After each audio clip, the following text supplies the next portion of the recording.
Assalamualaikum warahmatullahi wabarakatuh. Salam sejahtera dan salam penuh penghormatan buat semua guru yang saya kasihi dan banggakan. Tuan-tuan dan puan-puan, hari ini saya ingin mengajak kita semua merenung satu persoalan yang sangat besar maknanya.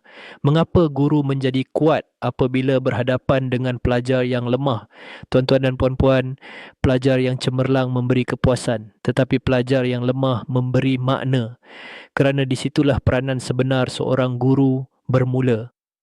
Tuan-tuan dan puan-puan, saya ingin mengajak kita semua merenung satu kebenaran yang sangat berat tetapi sangat mulia maknanya. Guru menjadi kuat bukan ketika murid berjaya tetapi ketika murid lemah. Tuan-tuan dan puan-puan, apabila murid cemerlang, mudah untuk kita tersenyum. Tetapi apabila murid lemah, apabila murid gagal, apabila murid bermasalah, di situlah kekuatan sebenar seorang guru diuji. Ada murid yang lemah bukan kerana malas tetapi kerana tidak faham. Ada murid yang lemah bukan kerana degil tetapi kerana kurang perhatian. Dan ada murid yang lemah kerana kehidupannya terlalu berat untuk ditanggung oleh usia mereka.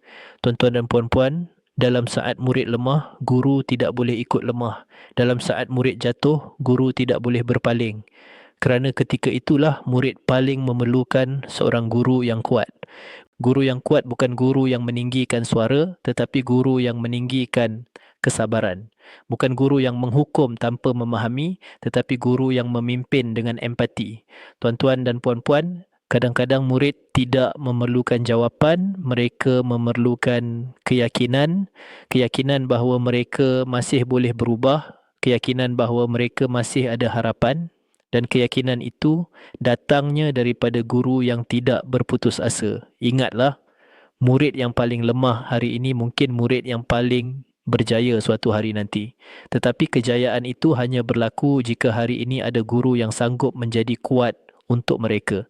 Tuan-tuan dan puan-puan, jika hari ini anda berhadapan dengan murid yang sukar, jangan kecewa. Jika hari ini anda rasa usaha anda sia-sia, jangan berundur. Kerana mungkin anda sedang memegang kunci perubahan hidup seorang murid. Akhir kata, teruskan menjadi guru yang kuat walaupun diuji. Teruskan berdiri teguh ketika murid memerlukan sandaran, kerana guru kuat bila murid lemah, dan di situlah lahirnya pendidik sejati. Jika ucapan ini menyentuh hati anda, jika ia memberi kekuatan dan harapan baharu, jangan lupa subscribe channel Pengetua untuk lebih banyak video motivasi, inspirasi dan peringatan buat para pendidik yang luar biasa. Terima kasih atas kekuatan yang tidak ternilai. Wassalamualaikum warahmatullahi wabarakatuh.